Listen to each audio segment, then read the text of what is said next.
This is the final project for the color unit. What you're going to do is that you're going to find a piece of artwork that you find engaging in some way. What I want you to do then is to analyze that piece of artwork and identify minimally 6 colors in that. You can use more than that. I certainly do in my example. What you're going to do is identify that color scheme, and then you're going to use that as influence in creating a brand new existing work of your choosing, of which there's going to be few limitations. Then you're going to upload all of that material, including any preliminary work or references, and then answer a few questions online, and that will be it for this unit's final project. The materials may be of your choosing, but should reflect a level of refinement to be considered a finished piece. This is not a quick sketch. This should be considered a portfolio quality piece of artwork. That's your goal anyway. The source material will be of your choosing. When I say source material, what it is that you're actually drawing. So you may refine or reconsider a sketch that you may have made in this class or otherwise, or you may use a photograph that you've taken as a reference. And if you've taken a photograph, you're going to need to upload that material as reference as well. If you take, you can draw something from observation, that's totally fine. And if you use a photograph of reference that is not your own, you absolutely must submit that as a resource reference that you are using. So I can see, what it is that you are manipulating to the image that is you are making it your own. What you cannot do is just completely duplicate somebody else's image, especially not applying, say, the color scheme that you're hoping to apply, because that would be considered plagiarism to a degree. I think we can talk more about that if you have any questions. So basically, if you have any questions and if you're concerned whether or not you're copying somebody else's work or whether it's original, that's something artists have questioned throughout the years. We can certainly have that discussion. Please email and ask any questions thereby, but make sure that anything that you use for reference during this entire project, that you take a photograph of it, upload it, or at least in the very least paste a link to it. Okay, this is the piece that I've selected for the demo. This is a piece by Nicola Lopez. It's called Urban Transformation No. 1, made in 2009. So she is a contemporary artist.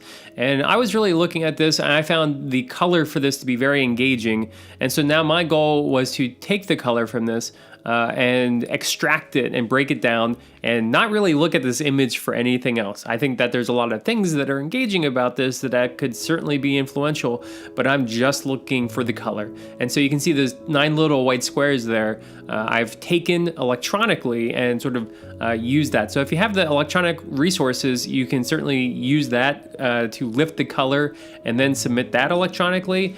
If not, you can use more traditional forms of taking color, making color swatches like we've already done in this unit. So I'm going to use watercolor and these watercolor pencils that I've never really used before. And I'm going to be in a pencil. I've got some other, paper towel, some brushes, things like that. And I'm going to be using this image here, which was a sketch that I did a while ago from observation. It was a pear in a room, and I sort of made up a number of things around it, but the color is very different than the image that I just showed you. So I'm hoping to get a different feel from the image just by using it as reference. I also had these things, these like chopped up shapes that I was using for a completely different work of art, and I thought, maybe if I mix these into the drawing somehow, that could be interesting. And I'm really using this project as a means of exploration and experimentation. So here we go. I'm speeding this up quite a bit. And unfortunately, you can't see the entirety of the drawing. This Dewey stand only goes out so far, so I'll be jumping back and forth here. But I'm essentially replicating the grid of that drawing that I just showed you in pencil, and so I'm sort of sketching out my guidelines here. Now remember, you can use any materials that you want. So if you have materials other than watercolor you want to use or pencil, you're certainly welcome to it, as long as there's color that you're using as reference. So now I'm going into this drawing here, and I'm really filling in the lighter gray that I lifted from Nicola Lopez's image and sort of just using it as a background here. And I'm going to be I'm letting colors mingle with each other. I'm totally fine with that. I think that's a big advantage of using watercolor, to let things sort of dry and mix together, even though that's not the exact color then, because I'm lifting from the image, but I'm using that as a starting point.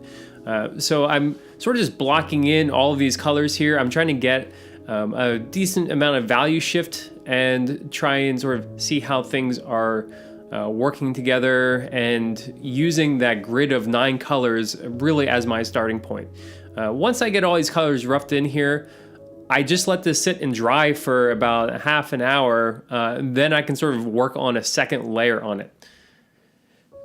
So now we're looking at the second layer here, and I thought I didn't really lift enough of that yellow ochre color, so I started layering that on top of what's already established. And because that layer below is already dry, then I can start to work in this layered effect that I think watercolor really does have to offer. You just need to sort of step away for a while.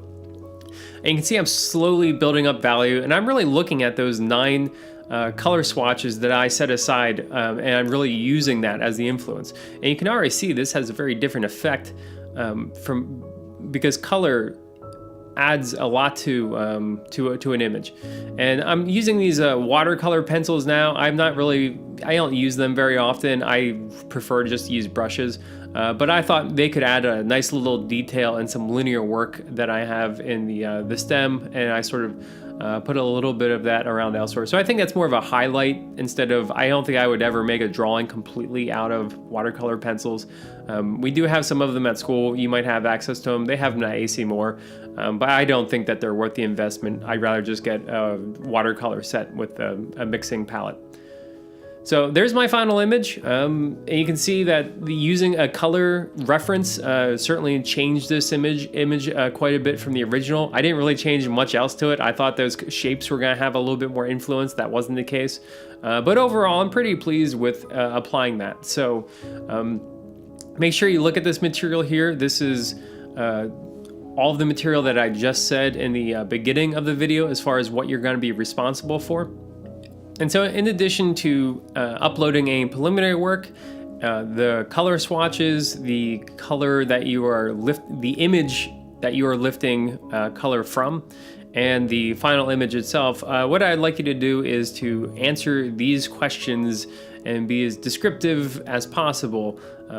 I will just leave these here, but this is a written part of it that really gives me a sense of your understanding of the project, and really your feedback as well, which is also very important for bettering this course and being able to make adjustments and improving it as we move forward.